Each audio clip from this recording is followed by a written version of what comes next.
change takes time. I finished reading a book recently called Perfecting Ourselves to Death because I definitely have some perfectionist tendencies. And I had a couple highlights here that I wanted to share with you guys that I think are relevant to health and wellness. He's talking about perfectionists. He says because of their all or nothing thinking, when they desire change, it's difficult to tolerate if it is slow and gradual. The goal needs to be achieved immediately or not at all. The neurotic perfectionist is motivated by a sense of deficiency and urgency to be a different person now, whereas the healthy perfectionist is motivated by the possibility of growth and knows that it will take time. This is the only, I think, mention he made of physical fitness or weight loss or muscle gain in the entire book. And he said perhaps one reason for the current epidemic of obesity is the sense of failure and defeat in those who are prone to the all or nothing thinking of perfectionism.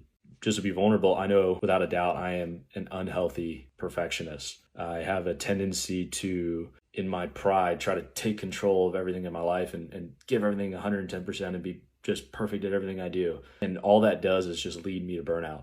I know on the other side of the same coin are the individuals who are also perfectionists, but they're just the defeated perfectionists, like this guy is writing about, that they also want to be perfect, but they see what it would take to try to achieve it. And so they don't even try at all. That's kind of his point here with the epidemic of obesity that we have in our countries, is that it's this all or nothing, this perfectionist mentality that goes, well, if I'm going to change, I want it to happen right away. And because I'm not patient enough, or I have this really high standard for myself, and that's so far away, people just see this chasm or this massive gap in between where they are now and where they want to be, because their standard is a perfectionist standard that they don't even try to begin to cross it.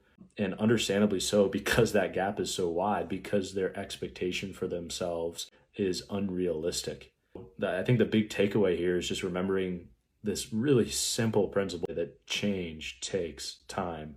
And as I say that, I am the biggest hypocrite of all time, because in my own health struggles, I expect immediate results. That's not how health happens. So I think just reflect, think about whether or not you may have some of those perfectionist tendencies. Have you set a standard so high for yourself that either you're like me, it's an unrealistic expectation for yourself, and all you're going to do is burn out trying to achieve it. Or on the other hand, you don't even try at all because it is such an unrealistic expectation. The answer is not get your hands dirty and get going and get after it and see what happens. It's have a hard look at your expectation. And if it's based on perfectionist tendencies, you need to change it because you can never achieve it. And it's either going to burn you out and stress you out, or you're just going to quit. I hope that helps somebody out there who listens to this entire 4.5 minute video.